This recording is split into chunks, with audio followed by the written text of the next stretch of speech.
Misericórdia.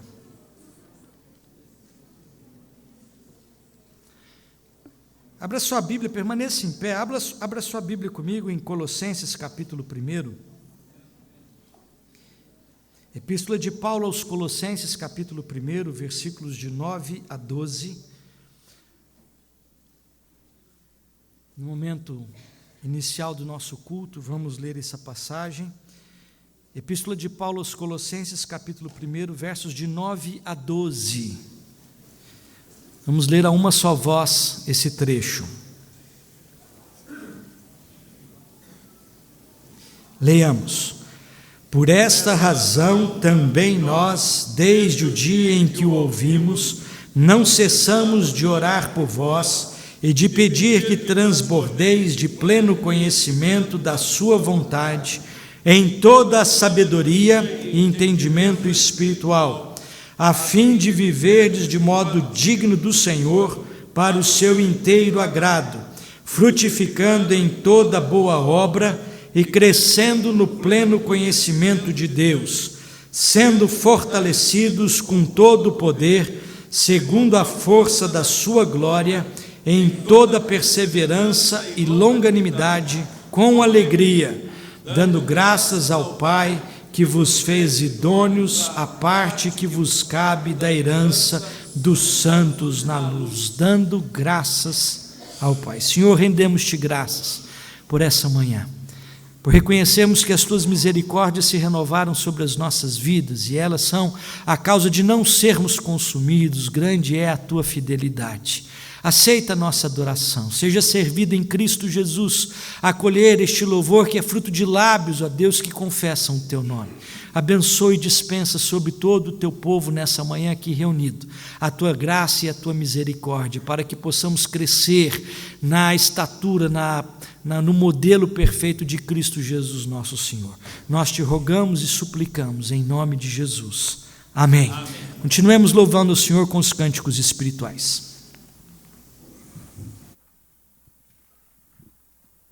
Bom dia, igreja amada. Que bom que você está aqui, que bom que você separou um tempo para louvar e bendizer o Senhor. A palavra de Deus, ela é viva e eficaz, mas de nada vale se não produzir frutos, não é? Então, às vezes, a melhor maneira que nós encontramos de poder sermos como Jesus e podermos ser espelho, referência, semente na vida dos outros, é pegar essa simplicidade de Jesus e colocar no nosso caráter, na nossa vida. E é isso que nós vamos fazer, declarando nessa primeira canção, nessa manhã.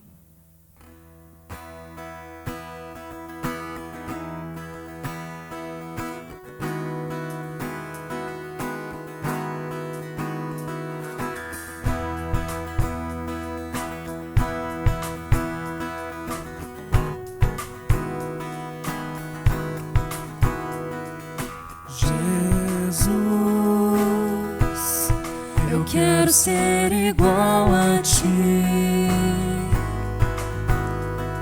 quero amar o que tu amas, quero estar onde tu estás, e um coração igual ao teu, um coração igual ao teu. Eis-me aqui, disponível eu estou,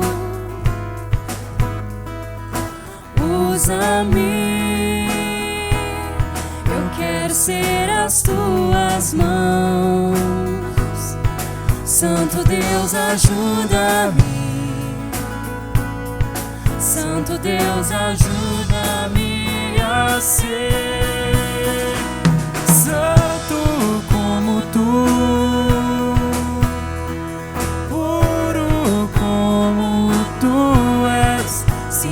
como Jesus,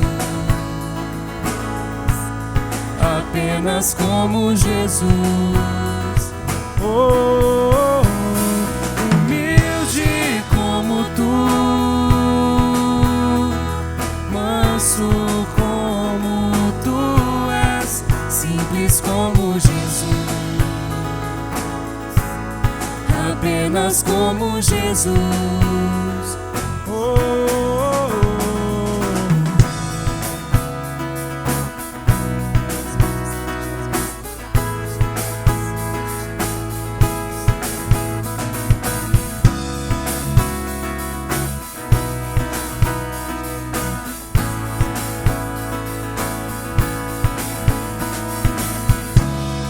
tira o meu prazer pelo pecado.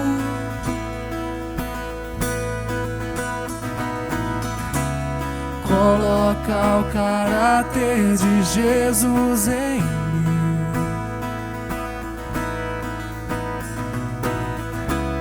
Tira o meu prazer pelo pecado.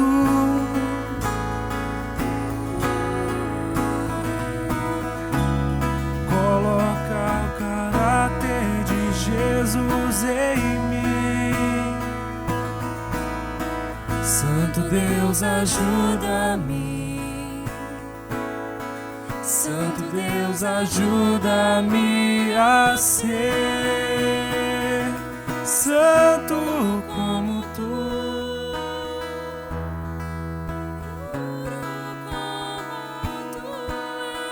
Simples como Jesus,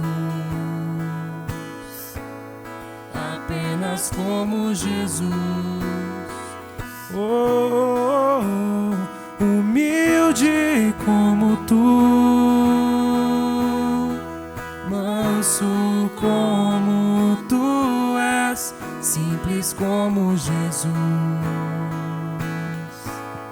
apenas como Jesus.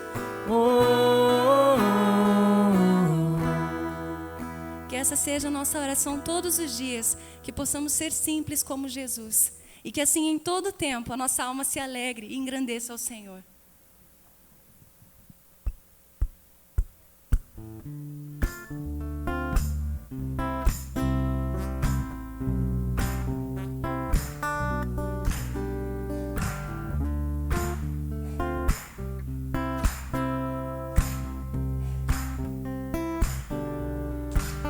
Em todo tempo eu louvarei ao Senhor, sempre estará nos meus lábios o seu louvor. Em todo tempo eu louvarei ao Senhor, sempre estará nos meus lábios o seu louvor. Alegrar-se-á no Senhor a minha alma. Alegrar-se-á no Senhor a minha alma. Em todo tempo louvarei ao Senhor. Em todo tempo eu louvarei ao Senhor, sempre estará nos meus lábios o seu louvor. Em todo tempo eu louvarei ao Senhor, sempre estará nos meus lábios o seu louvor. Alegrar-se-á no Senhor a minha alma. Alegrar-se-á no Senhor a minha alma. Engrandecei ao Senhor, engrandecei-o comigo, e todos a uma exaltemos seu nome. Engrandecei ao Senhor, engrandecei-o comigo, e todos a uma exaltemos seu nome. Seu glorioso nome, seu glorioso nome. Alegrar-se-á no Senhor a minha alma. Alegrar-se-á no Senhor a minha alma.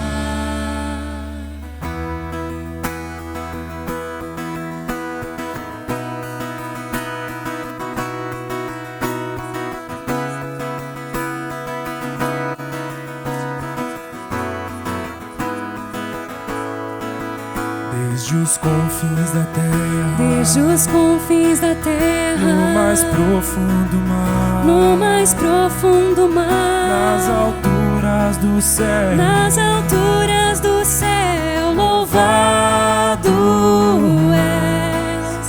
dentro dos corações, Dentro dos corações, em meio a um clamor, em meio a um clamor, nasce esta esta canção, nasce esta canção, e os povos cantam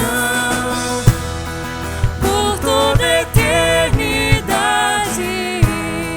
Tu serás adorado, grande Deus, exaltado nas nações, Senhor da criação, grande Deus, seja louvado.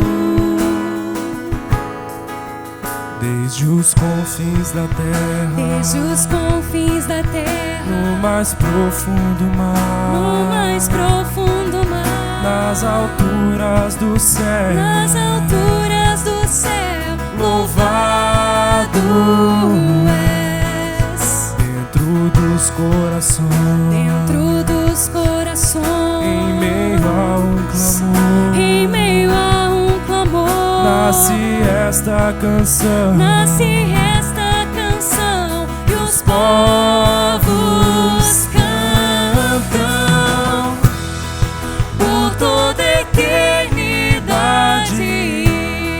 Tu serás adorado, grande Deus,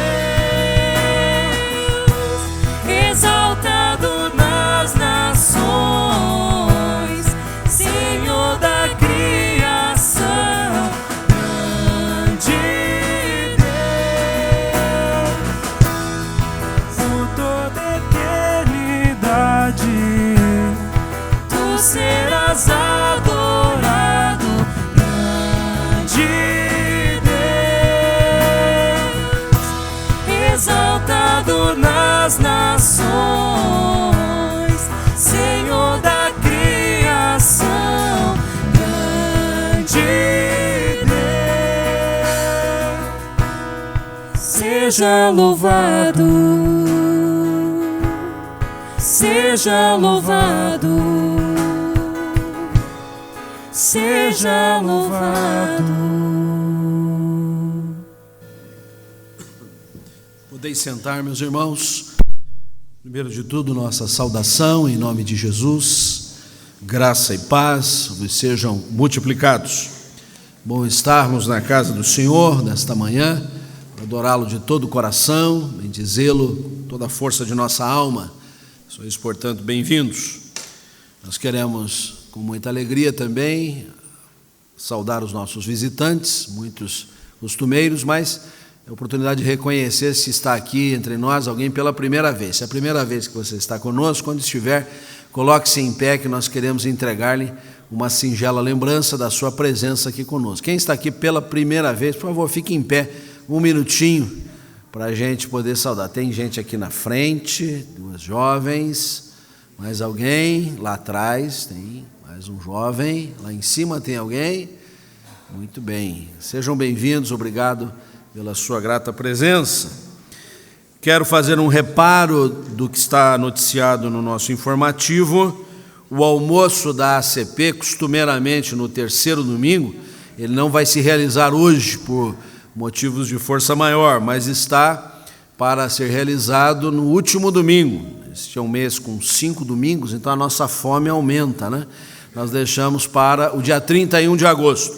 Você que adquiriu o seu ingresso, não tem problema, ele vai valer até lá. Inclusive, vai valer mais ainda, que a sua fome vai ter aumentado. Se você não comprou o seu ingresso, ele está à venda para o dia 31. Sempre é um momento de confraternização, de nos alegrarmos juntos, além de aproveitarmos os alimentos tão gostosos que nós recebemos nesse dia.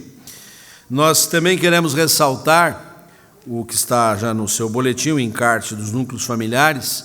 Veja a agenda, você participa conosco integralmente desse ministério, mas sábado que vem os núcleos familiares terão uma reunião de treinamento dos coordenadores e dos preletores a partir das 8 da manhã.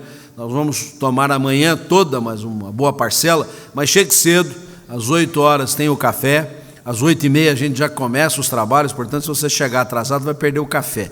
Como você não vai querer perder o café, você vai chegar cedo, tomar o café conosco e continuar com a nossa programação.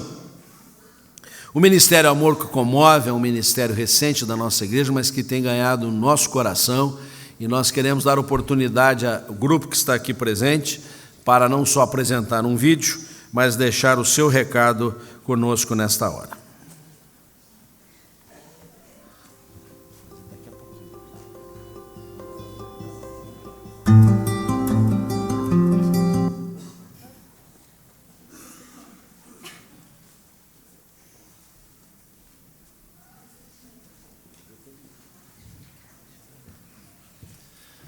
Graça e paz, igreja, bom dia a todos. É com grande alegria que estamos aqui para fazer um agradecimento a toda a igreja e primeiramente a Deus. Mas antes eu gostaria de passar um vídeo nosso.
Para mim, vocês são importantes, vocês são mais que uma família para mim, porque vocês têm nos aproximado mais a nós, estão trazendo palavras de conforto para a gente, estão trazendo os ensinamentos, as leis bíblicas, né? Então, o Amor que Comove é um projeto que é muito bom e vem ajudando muitas pessoas. Só isso aí. Que mensagem você passaria para quem está te assistindo agora ou para os seus companheiros que também ainda estão na rua? Não desistam, né?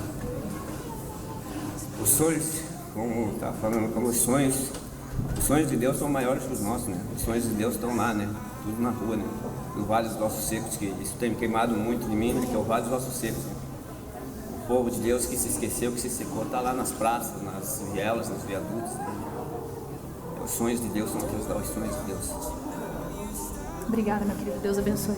Amém.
Agradecemos a Deus, em primeiro lugar, e a toda a igreja pelo cuidado, atenção e colaboração com o trabalho do Amor que Comove.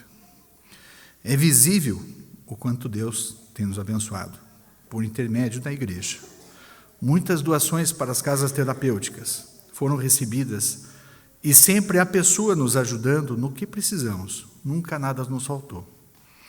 Convidamos a igreja para, junto conosco, termos um momento diário de oração, para interceder pelo ministério e pela pátria. Por isso, daremos um marcador de páginas para que firmemos esse compromisso e estejamos sempre lembrando de orar. Convidamos também para que, ao fim do culto, os interessados em participar do grupo e saber mais informações se dirijam à mesa do Amor que Comove, que estará à espera no fim dos cultos para te receber.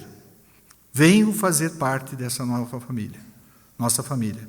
Família esta que precisa aprender com todos vocês também. Quem aqui não conhece o Amor que Comove, levante a mão. Veja que a maioria de toda a igreja já conhece. Então, pessoal, é uma grande família. Nós já completamos 2 anos com esse ministério.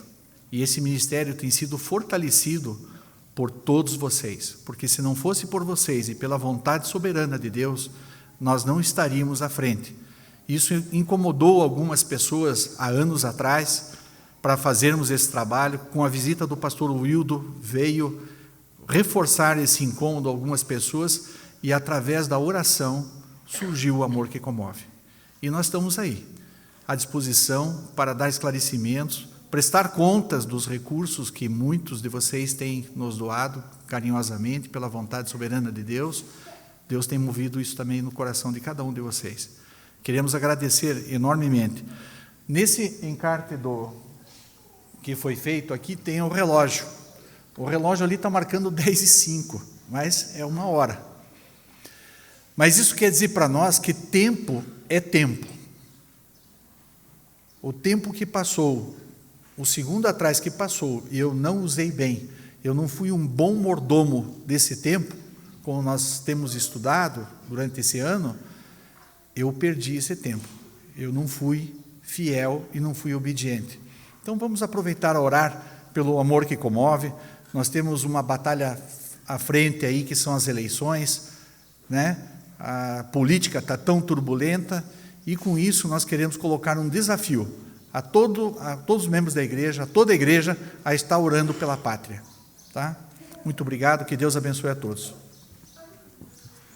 Vamos orar por esse ministério. Fique em pé, por gentileza, estenda uma de suas mãos à frente, abençoando os nossos irmãos. Senhor, quando muitas vezes nós já estamos no recôndito do lar, estamos aquecidos pela bênção do espaço onde moramos, os nossos irmãos saem daqui pelas ruas de Curitiba para levar alimento, para levar carinho, para levar o afago aos que estão perambulando pelas ruas. Em meio a Deus, a certas histórias muito específicas de vida, temos podido abençoar, encaminhando-os a casas de recuperação, encaminhando-os a empregos, encaminhando-os, ó Deus, a uma nova trajetória de vida. Que Tu abençoes cada um dos componentes desse ministério, que outros venham a cerrar fileiras conosco, que não nos falte o apoio e principalmente a oração, Senhor, porque precisamos da Tua bênção, precisamos da Tua graça, precisamos da Tua força. Abençoa, pois, este ministério que, como acabamos de ser lembrados, já fez 2 anos e muitos desafios estão diante de nós. Nós te pedimos e te agradecemos em nome de Jesus. Amém. Amém. Podem descer. Queria convidar para vir aqui na frente a Ana Letícia. Ana Letícia, nesta semana, está indo para o Canadá e ela vai fazer a sequência dos seus estudos. Ela está fazendo medicina em Blumenau e vai para o Ciências Sem Fronteiras. Graças a Deus, muitos dos nossos jovens estão indo e é a vez da Ana Letícia ir e nós vamos abençoar a sua vida nesses dias que se seguirão. Eu queria pedir também que o pessoal que está com o hino do centenário da SAF, que a nossa irmã Noemi preparou, deixa aí no jeito que daqui a pouquinho nós vamos cantar esse hino também. A festa da SAF continua. Vem cá aqui do meu lado. Vem cá, isso. Você vê bem protegida aqui, mas você vai protegida pela oração de todos nós que vamos acompanhar a sua vida, né? Você deixou já o papai e a mamãe, mas para ir ali pertinho, né, Ayrton? Lúcia, ali é um pulo, né? Agora é um pouquinho mais longe, vai para as terras frias do Canadá, por isso que esses dias já fez frio para você ir acostumando. Mas você vai aquecida pela graça de Deus, vai aquecida pelo amor dos seus irmãos, E quando você voltar, certamente você terá coisas maravilhosas para nos relatar, nos contar do que foi essa experiência universitária para você lá. Senhor Jesus, muito obrigado pelas bênçãos que o Senhor nos dá como família, como igreja, e nós fazemos parte realmente dessa corporação familiar tão agradável, de tal sorte que nos sentimos todos em casa. Queremos pedir as tuas bênçãos pela vida da Ana Letícia, que vai, ó Pai, seguir nesta semana para a sua jornada estudantil no Canadá. Que tu abençoes a viagem, desde a saída até chegar lá onde ela vai ser acolhida. Obrigado porque já conseguimos descobrir uma comunidade de fé onde ela será também acolhida, que ela seja ali recebida com o mesmo amor com que a remetemos daqui, Senhor, para que ela viva também o Evangelho no país distante. Que tu abençoes os estudos, a adaptação, ao ampliar de uma cultura diferente, uma língua diferente, que ela seja bem sucedida e que isto traga benefício para a sua vida pessoal, para a sua vida acadêmica, para a sua vida profissional. Que tu abençoes, ó Deus, seus queridos que aqui vão ficar, que eles estejam guardados, protegidos pelo Senhor e confiantes de que a Ana Letícia vai guardada pelo Senhor e eles estarão sempre unidos e ligados. Guarda, abençoa. Nós te pedimos estas bênçãos, oramos assim, no nome do Senhor Jesus. Que o Senhor te abençoe e te guarde. Que o Senhor faça resplandecer sobre ti o seu rosto e tenha misericórdia de ti. Que o Senhor sobre ti volva a sua face e te dê a sua paz. Amém. Que Deus abençoe. Vai na paz do Senhor. A Mana leva você lá para baixo. Na saída nós temos lenços para serem vendidos, viu? Doce, aí tu pode comprar ali, não tem problema. O hino da SAF, festa de 100 anos, não pode ser só um fim de semana, né? Vem cá na frente aqui, Noemi, vem aqui, por favor. Sobe aqui comigo. Você não precisa de apoio moral, não. Você... Para quem não sabe, eu aprendi a tocar alguns instrumentos com a Noemi, quando ela era minha professora na escola dominical. Eu comecei com reco-reco, né? Evoluí um pouquinho. E ela compôs um hino, que domingo passado, naquela correria toda, a gente acabou não cantando. Diz, não, domingo que vem a gente canta com todo prazer. Está gravado? Quem vai tocar? Você toca, então. Será que precisa de microfone lá?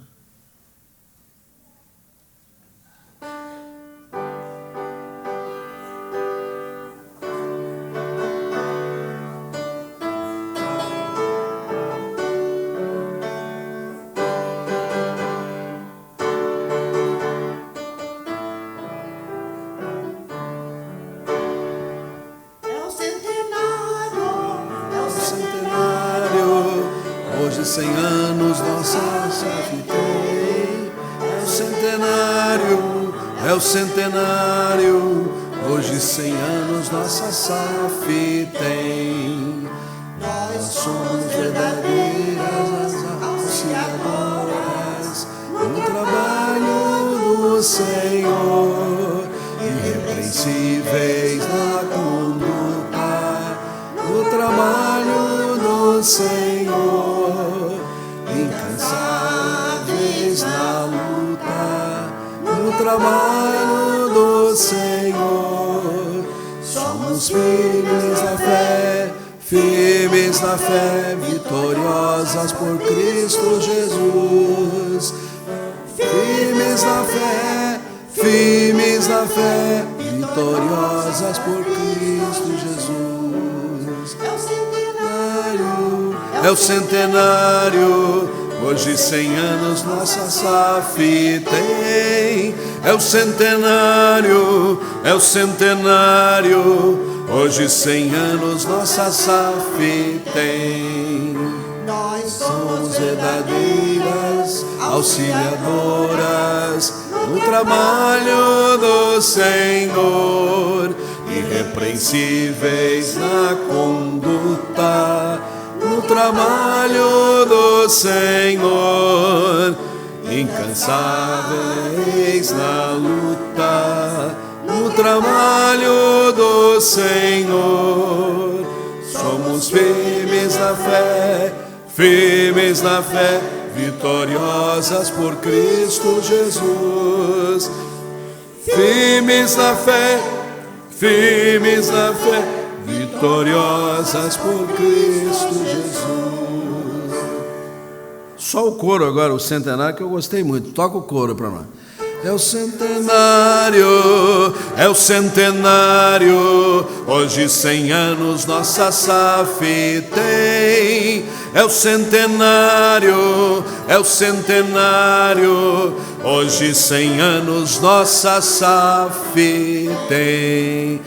Um aplauso à nossa compositora, dona Noemi, parabéns, para a glória do nosso Deus. Reverendo Wesley.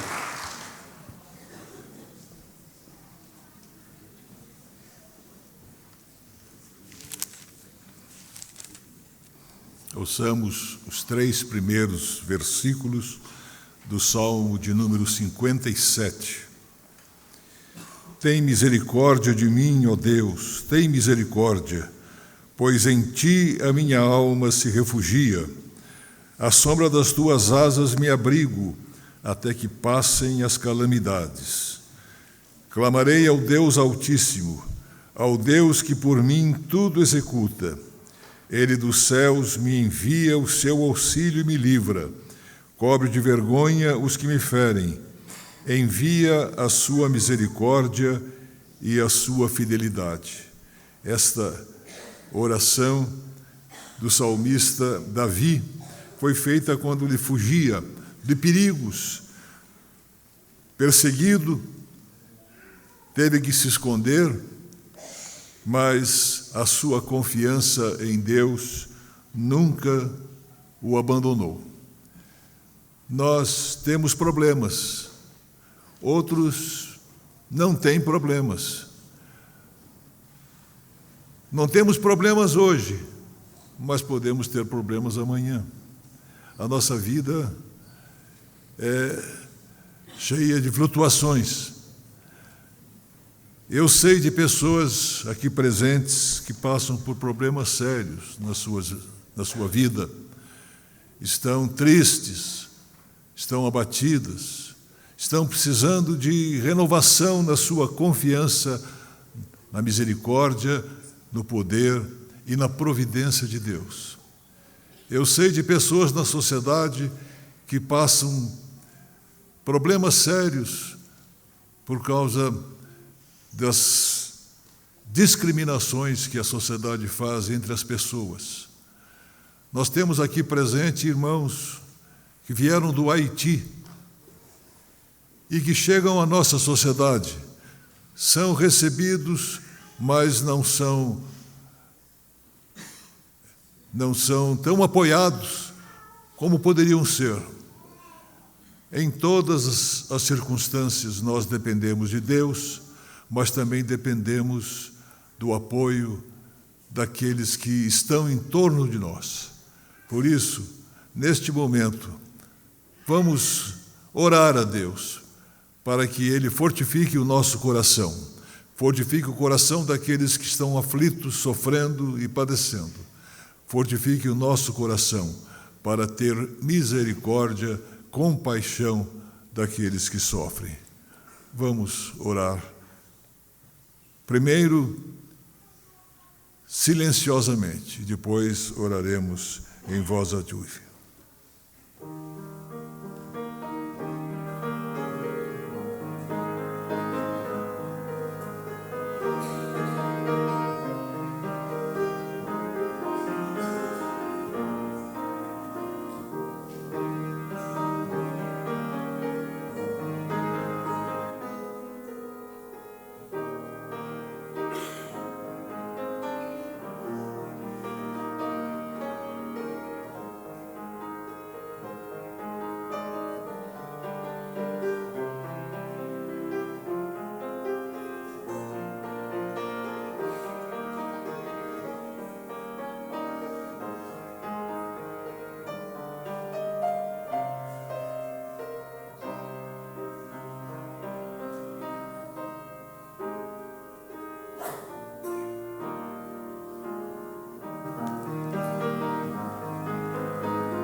Vamos nos colocar em pé.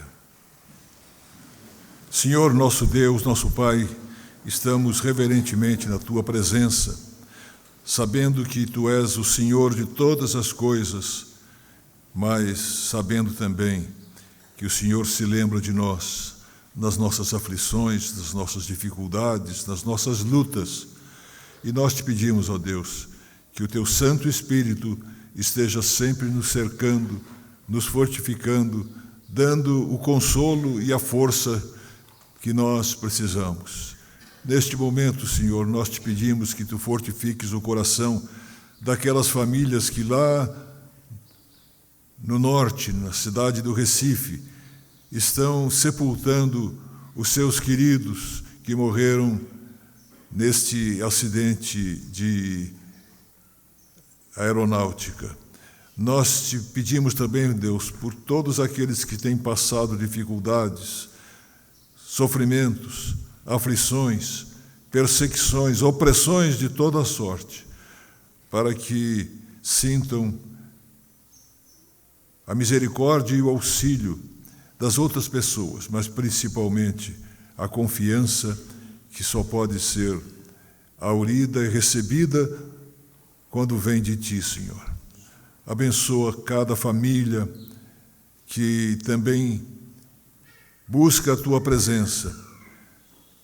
Abençoa, Senhor, aqueles que estão tendo lutas e desarmonia nos seus lares, para que os corações sejam suavizados, amolecidos, e possa haver perdão, compreensão e reconciliação.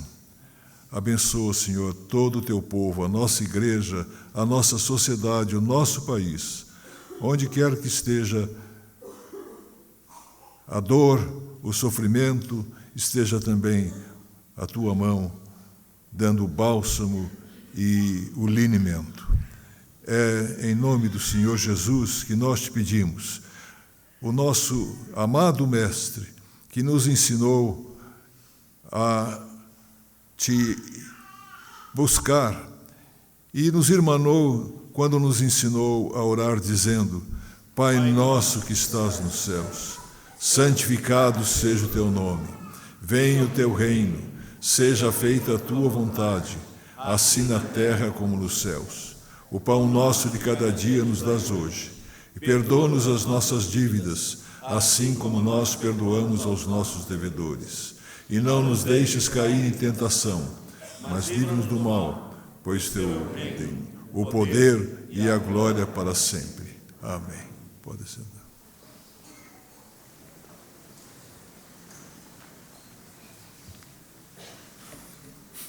Bom dia, irmãos. Graça, paz, misericórdia do Senhor sejam conosco todos os dias da nossa vida, nesse culto e durante toda a semana. Vamos ler todos juntos, assentados como estamos, o texto de Mateus 6, 24, que está no nosso boletim. Todos juntos. Ninguém pode servir a dois senhores, porque ou há de aborrecer-se de um e amar o outro, ou se devotará a um e desprezará ao outro. Ninguém pode servir a Deus e às riquezas. Texto de Jesus, Sermão do Monte, falando que ninguém pode servir a Deus e a mamon. Mamon quer dizer não só dinheiro, riqueza, mas também ele quer dizer matéria, substância. E a gente sabe que o materialismo cega a igreja, os cristãos, de servir o reino, de ver as coisas do reino. E por isso que, nesse momento de ofertório, nós vamos entoar ao Senhor, cantando esse hino 225, que fala da nossa dedicação, da nossa vontade de servir apenas ao Senhor. Jesus não está falando aqui contra o dinheiro, contra as riquezas, mas não é possível servir a um e servir ao outro. Nós temos eleições esse ano, ou você é da situação ou você é da oposição, não tem como votar nos dois. E assim, aqui é o ensinamento de Jesus, ou nós servimos a Ele, nossa vida totalmente dedicada a Ele, ou nós vamos servir a mamon, as riquezas. E nós vamos louvar ao Senhor, sentados como estamos, enquanto os diáconos fazem o recolhimento das ofertas, esse hino de dedicação pessoal. Eis-me aqui, ó Salvador, corpo e alma eu oferto a Ti.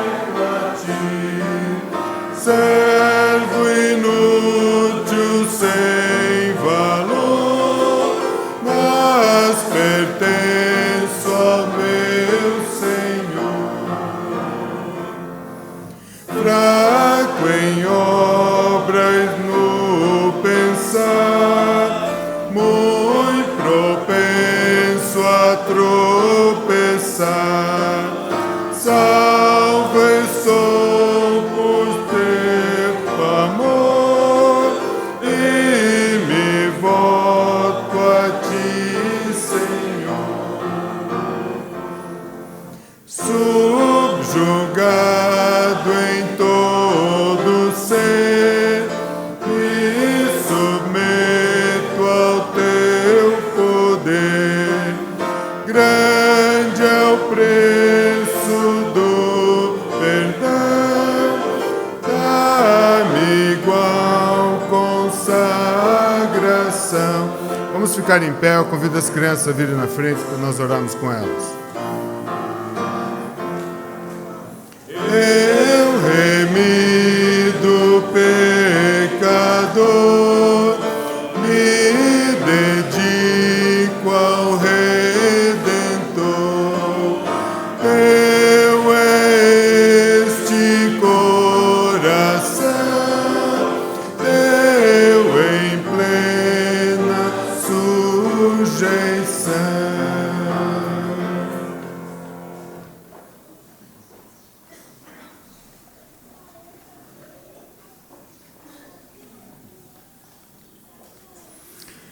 Nosso Deus, nosso Pai, nós louvamos o Teu nome, porque o Senhor nos orienta, o Senhor nos ensina que nós devemos servir, ter a vida dedicada às coisas do Teu reino. Ajuda-nos, Senhor, a entender a Tua vontade na nossa vida. Ajuda-nos, Senhor, a ter conhecimento da Tua palavra, para que nós possamos dedicar a nossa vida ao Teu serviço, ao Teu reino. Te agradecemos, Pai, por tudo que o Senhor tem nos dado, por todas as bênçãos, por todos os recursos. Te agradecemos, Pai, porque nós temos a oportunidade nesse culto de louvar o Teu nome, servindo ao Senhor, entregando os nossos dízimos, as nossas ofertas, os nossos compromissos. Pedimos que o Senhor abençoe essas ofertas, abençoe esses recursos, que sejam usados para a honra e glória do Teu nome. Te pedimos, Pai, pela mensagem que receberemos, pelo reverendo Juarez, que vai pregar, que o Senhor possa abençoar a sua vida, abençoar nossos corações para receber a Tua palavra. Da mesma forma, Senhor, nós oramos por essas crianças, que o Senhor possa tocar no coração delas, para que elas também recebam a Tua palavra, de forma que seja frutificável na vida deles, nas suas casas, nos seus lares, com seus pais, com suas famílias. Nós oramos no nome santo e precioso de Jesus. Amém.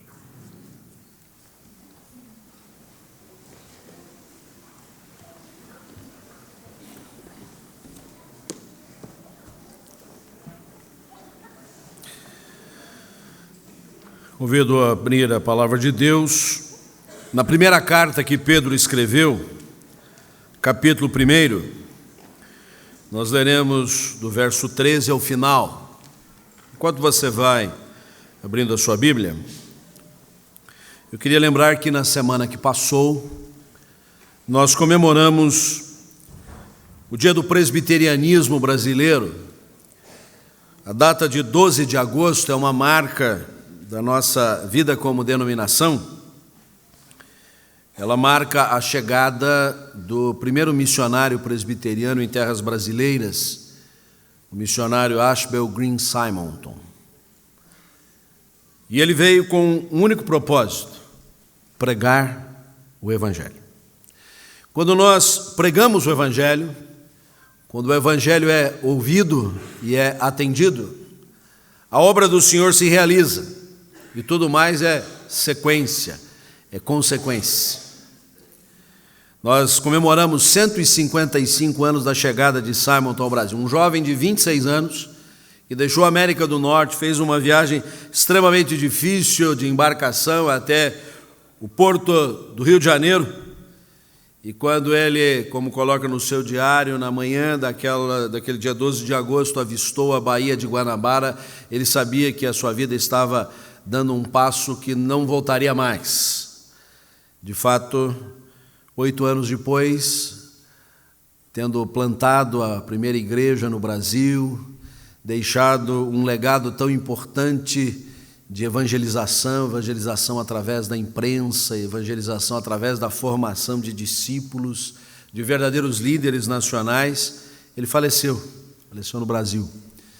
Quando você for à cidade de São Paulo, ali no cemitério da Consolação, na Avenida da Consolação, você encontra uma ala que é dos protestantes. Ali está o túmulo de Simonton.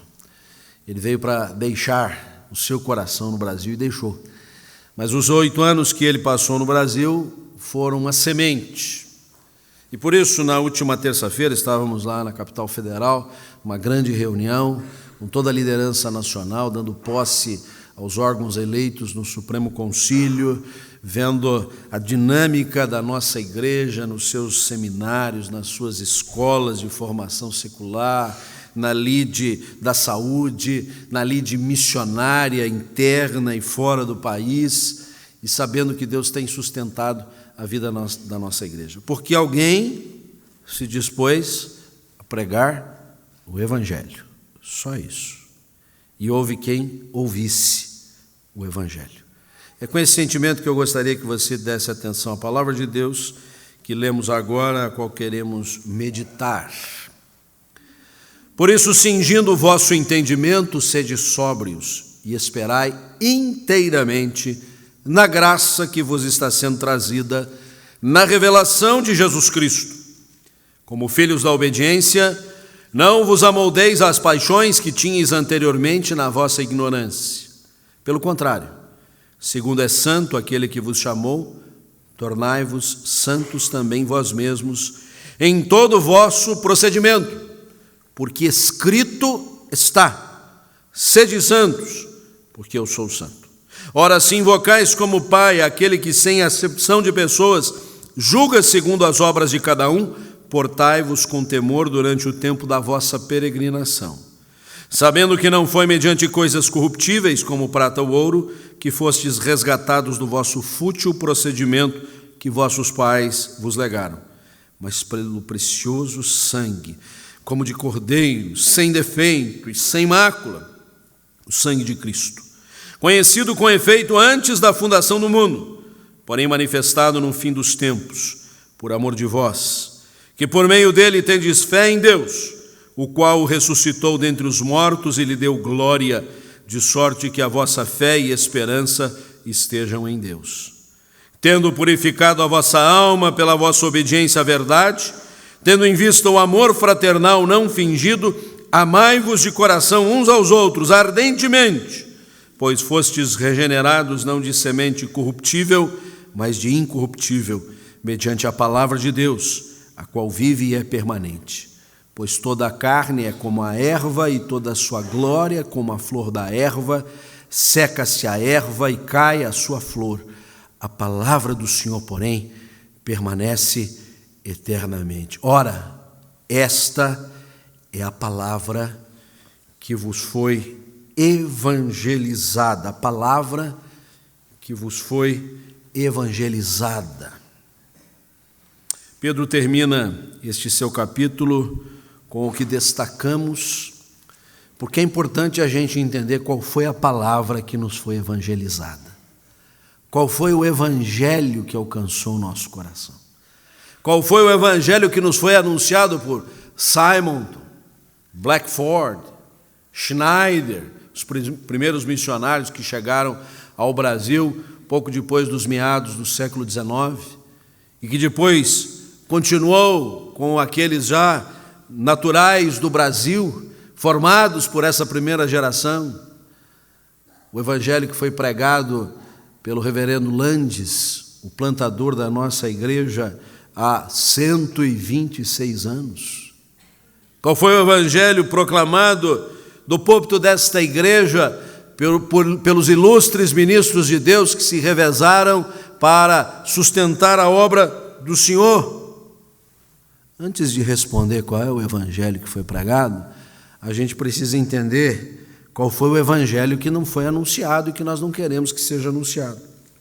Primeiro de tudo, queremos reconhecer que a palavra que nos alcançou não é do evangelho megalomaníaco, o evangelho de mania de grandeza, o evangelho que acha que vai ser conhecido, destacado, porque ele se apresenta de uma maneira grandiloquente. Não é o evangelho dos templos de Salomão, que se pretende replicar mundo afora, inclusive aqui no Brasil. Coisa de doido. dantesco, coisa que não convém à glória do Senhor. Aliás, as proporções são exageradas. O templo de Salomão descrito na Bíblia é muito mais modesto, muito mais simples, muito mais voltado para a glória de Deus do que a glória dos homens. Apenas para fazer um destaque de algo que tem frequentado a mídia e a gente tem acompanhado. Mas há outras expressões de megalomania que vêm exatamente acudir ao nosso coração, fazendo-nos pensar que o Evangelho precisa ter esse dinamismo que não lhe é peculiar.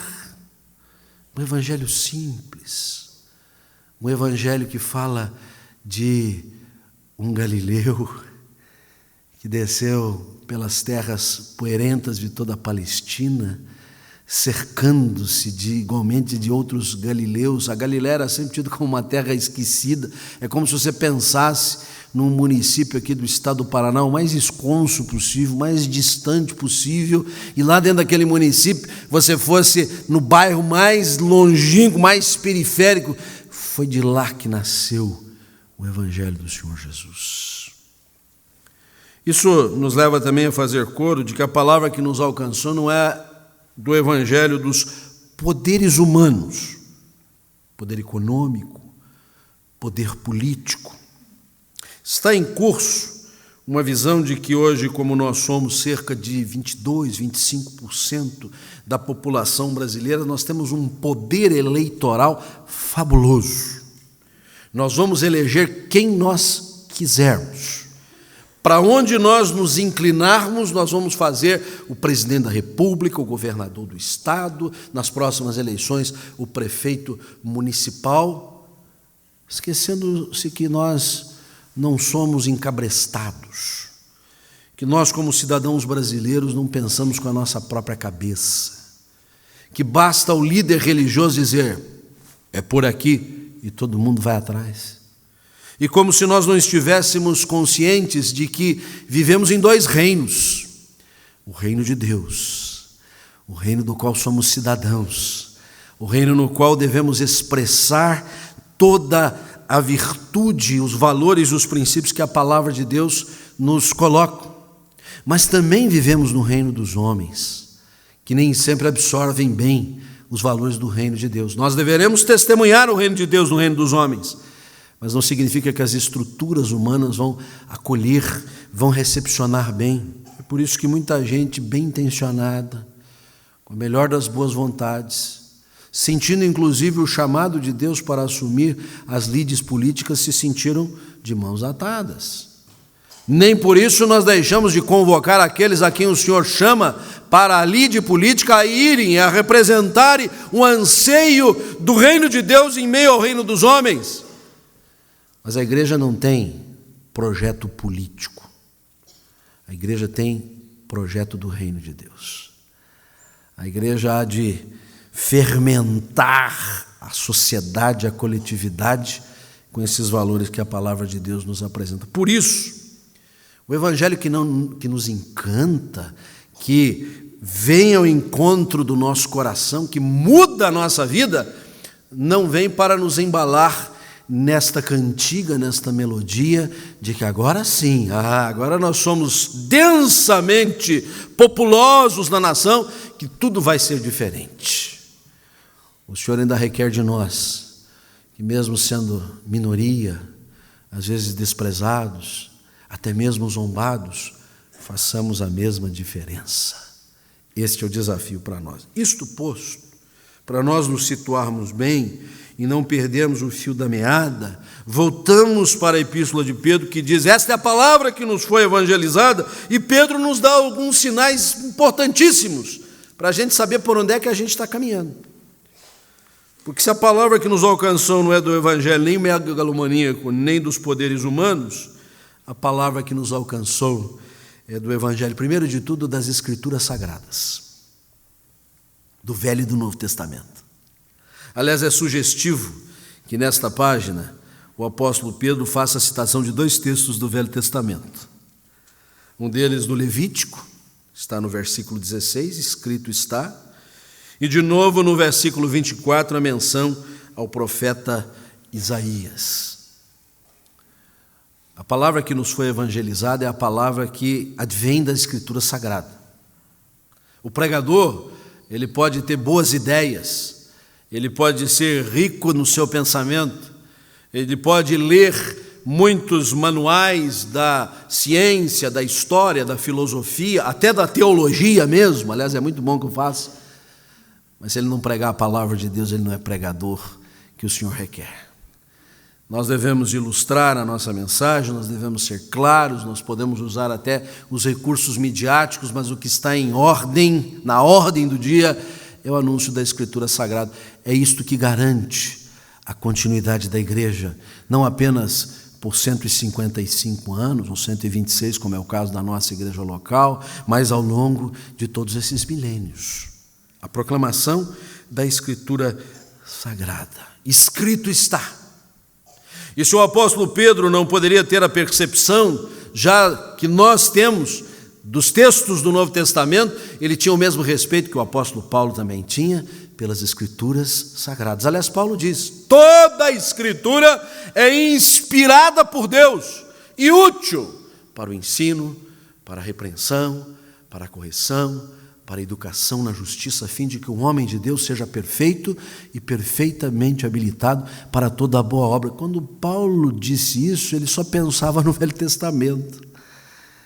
O Novo Testamento estava sendo feito, confeccionado. As suas epístolas mesmo estavam ganhando a densidade necessária, que só alguns séculos depois a igreja reconheceu. São textos escriturísticos. É palavra de Deus também.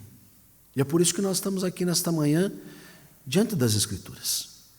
O nosso culto é um culto dinâmico, é um culto agradável, é um culto participativo, é um culto que enleva os ministérios da igreja, que nos dá oportunidade de revelar amor fraternal, mas tire a palavra de Deus e não sobra nada no nosso culto. Jogue fora a Escritura Sagrada e não há sentido para sermos igreja do Senhor.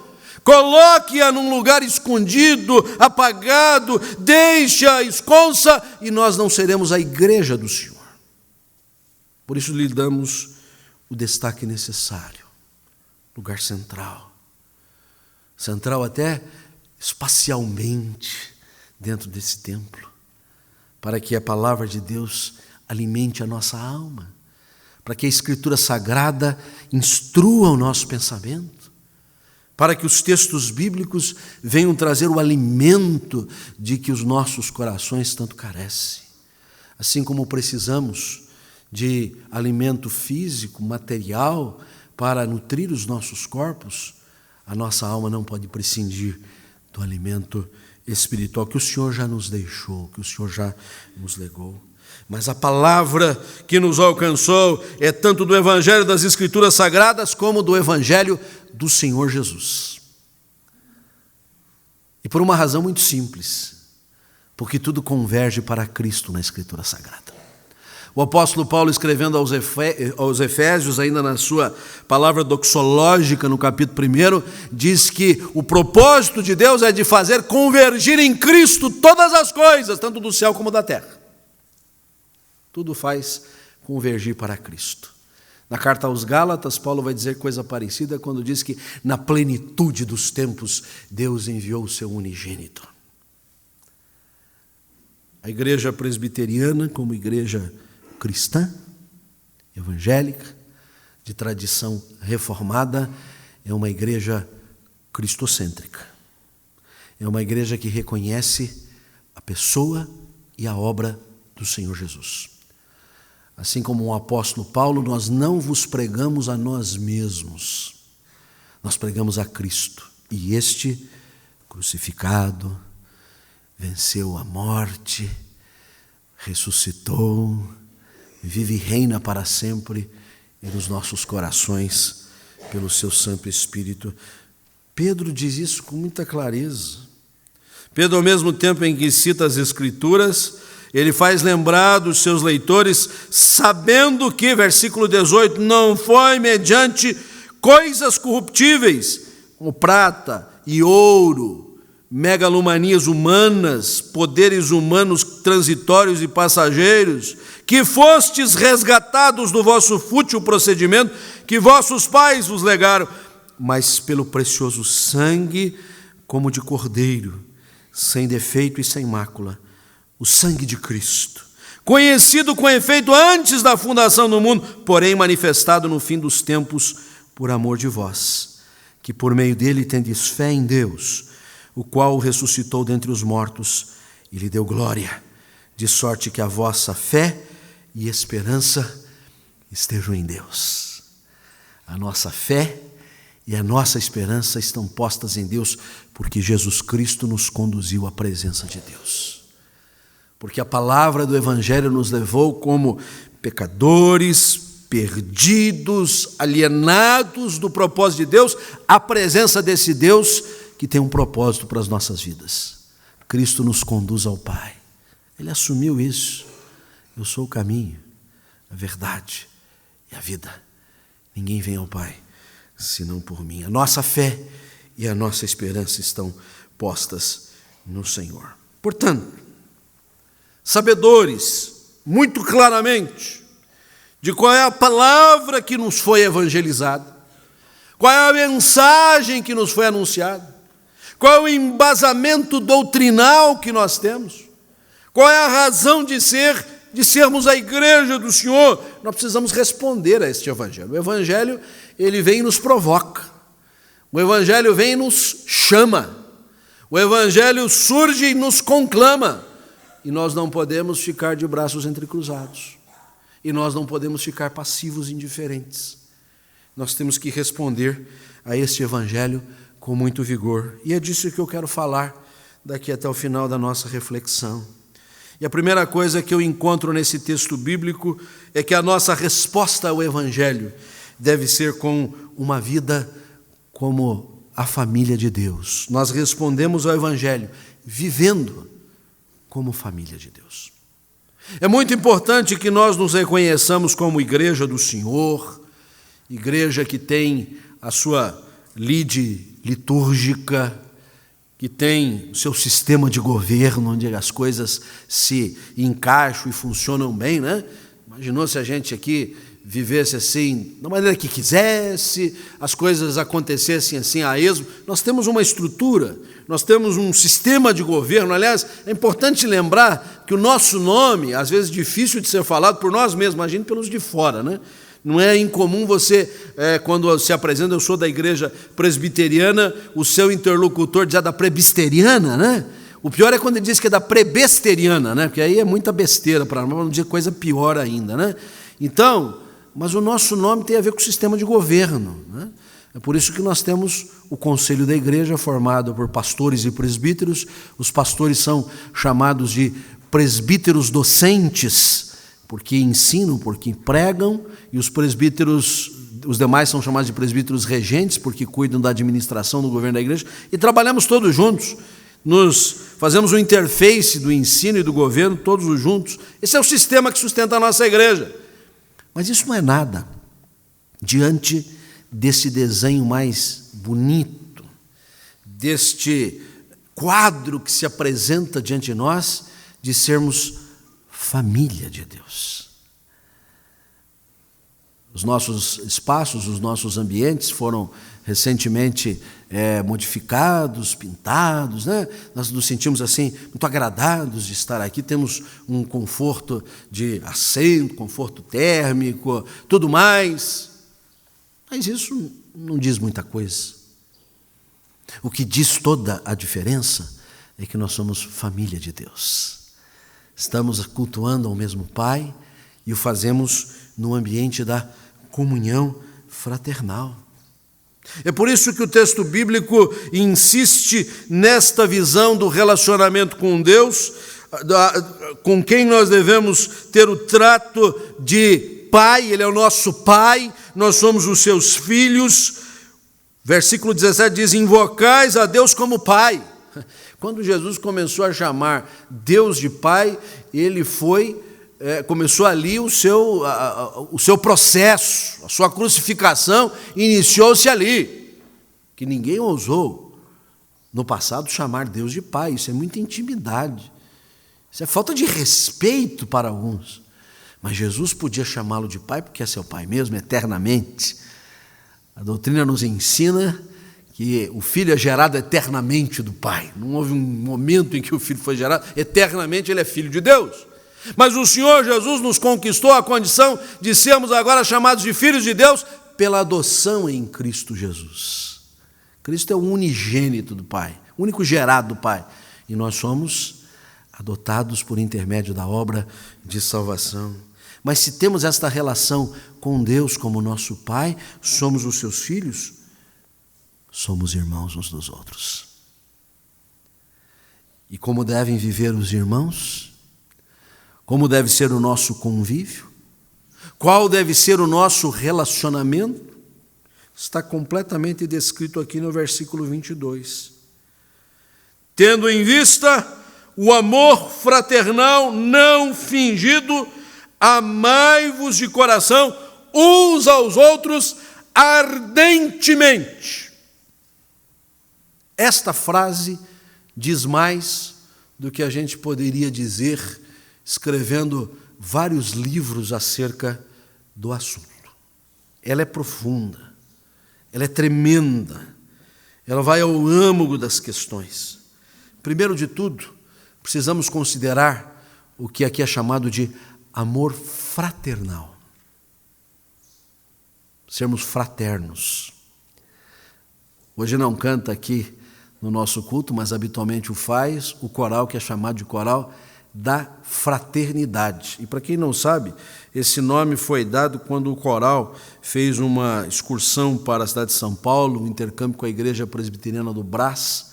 Foi em 1976. Eu fui participar desse evento também, e era só chamar de coral da Igreja Presbiteriana. Mas houve uma maneira de se apresentar, um modo de nos mostrarmos diante daquela igreja co-irmã, que eles é que nos batizaram como coral da fraternidade. Tamanho era o carinho, o amor, a ajuda, o apoio que um dava ao outro naquela jornada, naquele trabalho especial que fazíamos.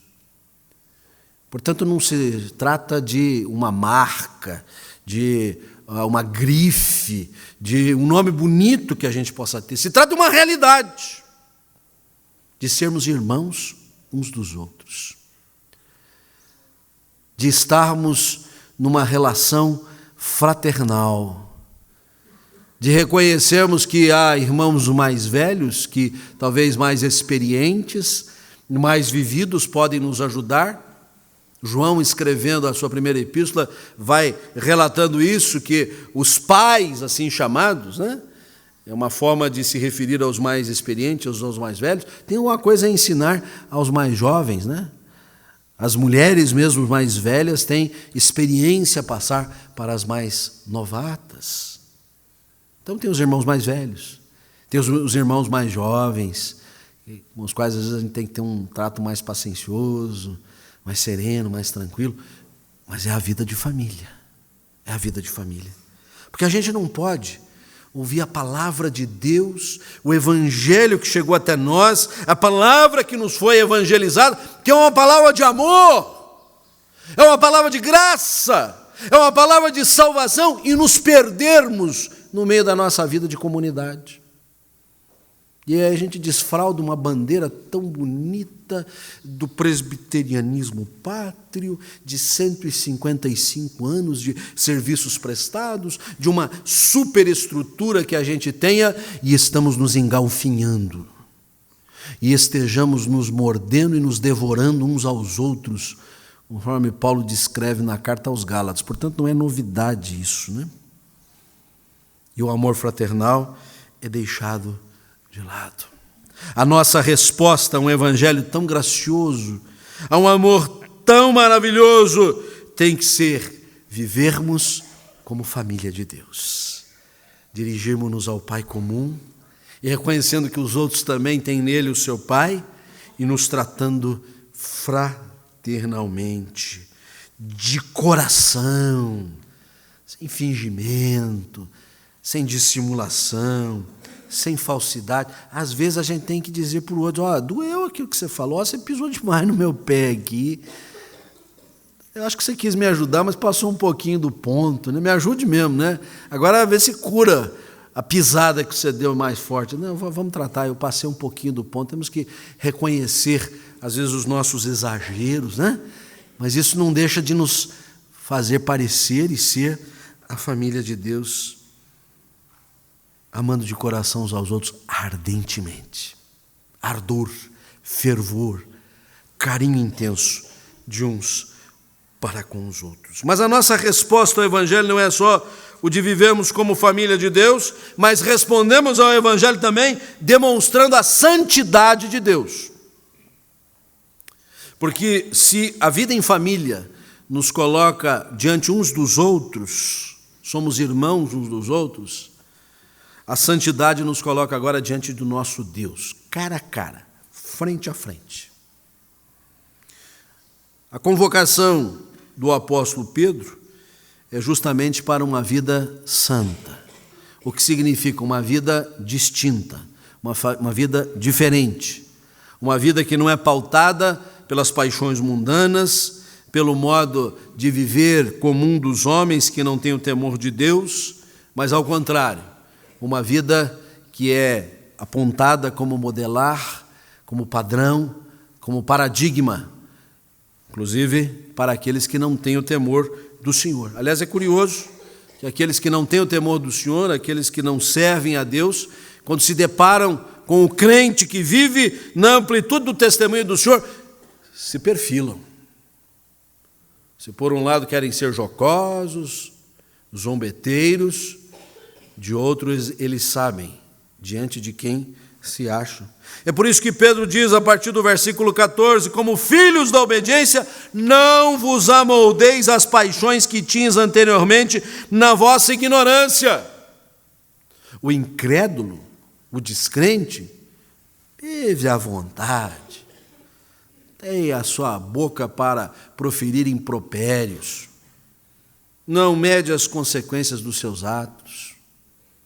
É alguém que é imoral, é indecente, promíscuo, adúltero, comete a fornicação, é um indivíduo que não se preocupa com essas coisas, porque ele está em trevas, ele nem sabe por onde anda, diz o sábio lá no livro de Provérbios, tropeça e cai, não está nem se dando conta.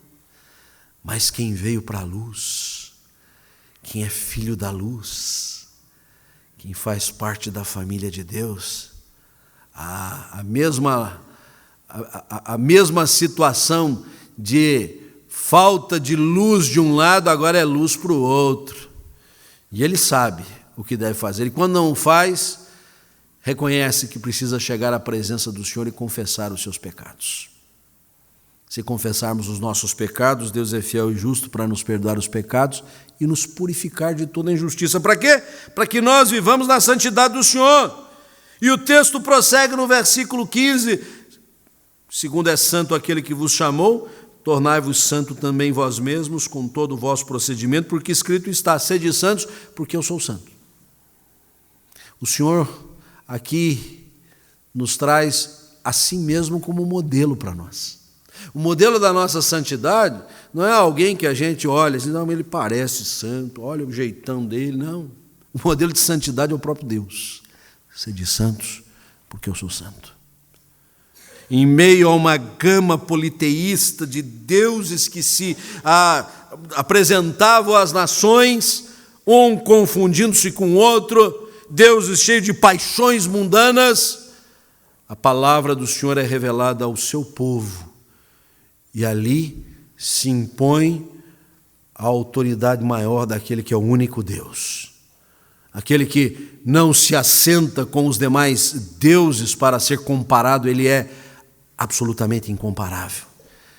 E aí o Senhor ministra: eu sou santo, vós sereis santos. Eu sou diferente, vós sereis diferentes. Eu sou absolutamente outro, inteiramente distinto, vós sereis também. Esse é o desafio. O Evangelho que conquistou o nosso coração, que nos constituiu em família da fé, em povo de Deus, é o Evangelho para o qual nós não podemos responder com uma vida de qualquer jeito, uma vida como se crentes não fôssemos. Nós temos que responder, assistidos pela maravilhosa graça do Senhor, com uma vida distinta, uma vida que promova a luz de Deus nesse mundo tenebroso. Mas, para terminar, nós queremos dizer que a nossa resposta à palavra do Evangelho que nos alcançou tem que ser também, na medida em que somos família de Deus e temos um testemunho a dar, nós respondemos ao Evangelho fazendo a missão de Deus. Somos a família de Deus, devemos refletir a santidade de Deus e devemos fazer isto neste mundo tenebroso que precisa conhecer o mesmo Evangelho que nós conhecemos. E agora eu dou um salto com os irmãos, onde paramos no versículo 25, que nos diz que esta é a palavra que nos foi evangelizada, para o capítulo 2, versículos 9 e 10, onde nós lemos, palavra do apóstolo Pedro: vós, porém, sois raça eleita, sacerdócio real, nação santa, povo de propriedade exclusiva de Deus. Que coisa maravilhosa! Que coisa tremenda! Quem nós somos? Somos muito mais do que uma igreja Sesc centenária, somos muito mais do que uma comunidade religiosa, evangélica, cristã. Nós somos a raça que o Senhor escolheu, o sacerdócio supremo, real. Somos uma nação diferenciada, somos povo que pertence a Deus. Isso deve encantar o nosso coração, isso deve estimular a nossa fé, isso deve embalar a nossa caminhada. Mas se o texto tivesse parado por aqui, tudo bem, a gente poderia ficar assim, embevecidos diante deste espelho, dizendo como nós somos maravilhosos. Mas o texto não para aqui. E o texto diz que nós somos tudo isso a fim de propósito, finalidade, objetivo, foco, missão, a fim de proclamardes as virtudes daquele que vos chamou das trevas para a sua maravilhosa luz. Vós que antes não erais povo de Deus, agora sois. Vós que antes não havíeis alcançado misericórdia, mas agora alcançaste misericórdia. Esse complemento do pensamento de Pedro é muito importante. Não é um apêndice, está na essência. Às vezes a gente esquece que já não foi povo de Deus outrora. Que antes de termos conhecido o Evangelho, esta palavra que nos foi evangelizado, ainda não tínhamos alcançado a misericórdia. Mas quando o Evangelho foi pregado, e como dissemos no início, o que a igreja faz é pregar o Evangelho. O que Simonton fez quando chegou aqui há 155 anos foi pregar o Evangelho. Então aqueles que não eram povo de Deus passam a ser povo de Deus. Os que não tinham alcançado misericórdia, alcançam a misericórdia. Para quê? Para que outros também possam ter a mesma experiência que nós tivemos. Estamos diante da missão que o nosso Deus nos incumbiu. Nós não vimos nesta manhã fazer saudosismo, nostalgia, fazer culto a Simonton, que nunca quis ser de maneira nenhuma venerado. Não estamos aqui, portanto, para fazer memorialismo. Até porque, se é verdade que há 155 anos, um jovem de 26 anos deu o seu coração à nossa pátria, semeou com a sua própria experiência de vida aquilo que hoje nós podemos colher. É importante a gente lembrar que domingo passado, neste púlpito, estava aqui pregando um jovem de 30 anos de idade, que também deu o seu coração para uma outra nação. Os que estavam aqui estão lembrados do pastor René, que nos pregou uma mensagem desafiadora, e que pôde trazer o seu testemunho junto com sua esposa Sara do trabalho que estão fazendo lá na Itália, plantando uma igreja. Se o Senhor Jesus não voltar antes, o que nós poderemos estar colhendo das gerações futuras daqui a 150 anos lá na Itália, porque um jovem resolveu fazer o que um outro jovem fez há tantas décadas atrás aqui no nosso meio. Mas assim como o René foi para a Itália, talvez haja muitos aqui que estejam sendo chamados para outras nações, para outros grupos de povos, talvez nações que não estejam nem tão distantes de nós, estejam até dentro do nosso país, onde nós temos tantas nações a serem alcançadas dentro do conceito bíblico. O importante é que a nossa resposta ao Evangelho não seja a indiferença. A resposta ao Evangelho não seja apenas um culto do passado. A nossa resposta ao Evangelho seja: esta é a igreja do Senhor Jesus, embasada nas Escrituras Sagradas, embasada na vida e na obra do Senhor Jesus, e que uma vez tendo sido constituída em família de Deus, vivendo uma vida de santidade diante de Deus, é uma igreja que não fica manquitolando, não fica claudicando no exercício da sua missão. Que Deus assim nos conceda a bênção de continuarmos a ser a igreja do Senhor Jesus. Amém. Vamos cantar, meus irmãos, o hino 298, hino que nos coloca diante desta realidade que proclamamos nesta manhã. Fiquemos em pé.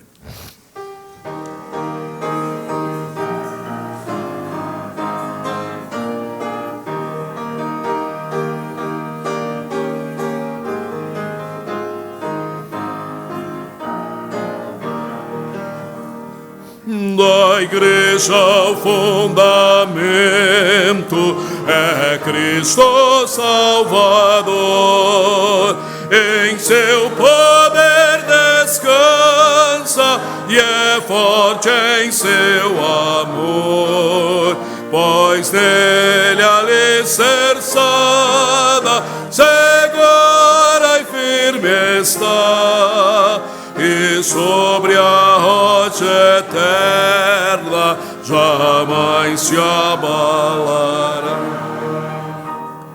A pedra preciosa que Deus predestinou sustenta pedras vivas que a graça trabalhou, e quando o monumento surgir em plena luz, a glória do edifício será do Rei Jesus.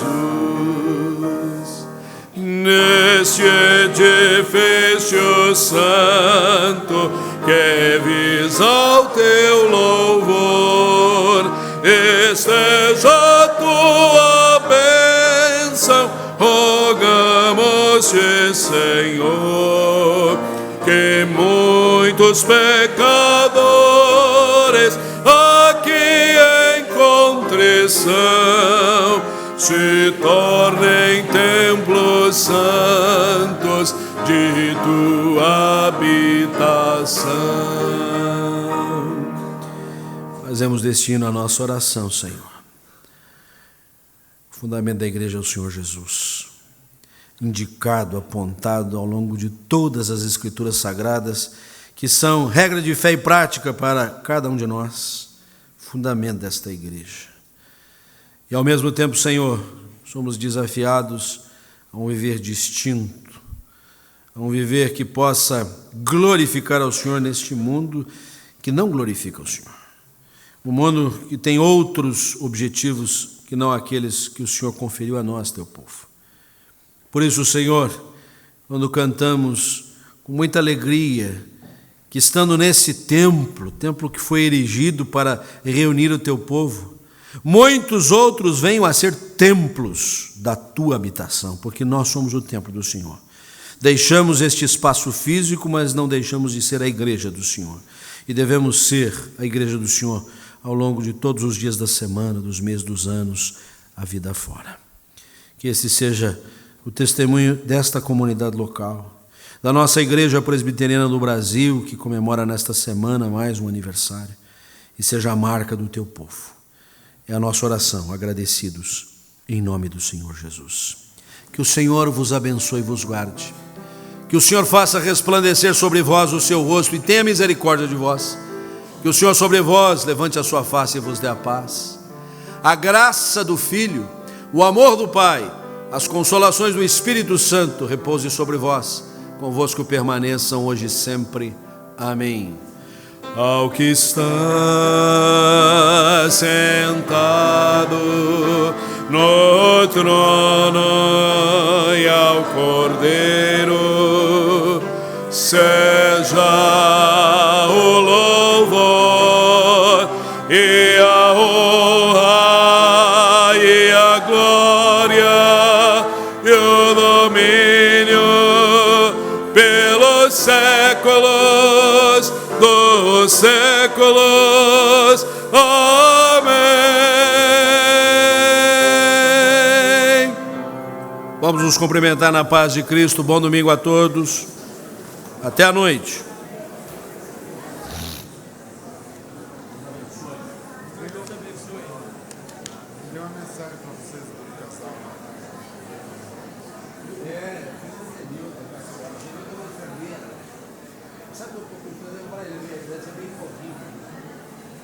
Chega uma porcaria lá, mas aí quando chegou